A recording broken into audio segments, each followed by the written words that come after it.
Matt with Lifomic here. Wanted to take you through today how to start, stop, and edit a fast.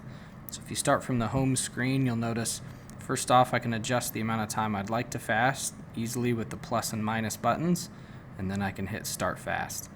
Once I hit start fast, a couple things changed here. I can post my mood to my circles and let them know how I'm feeling. And then I also have the option on the start and target portions of the screen to adjust my start and target times for the fast. So I can update the time there. You'll notice that the time that I've been fasting is updated on the screen as well as the visual blue line on the circle. So if I hit end fast, again I get the option to edit the fast time that I've done. I can delete the fast if I'd like, which I'm not going to do here. I'm going to save it.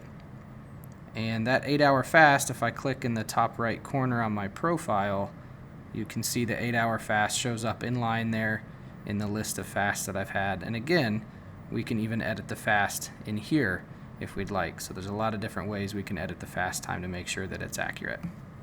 Thank you.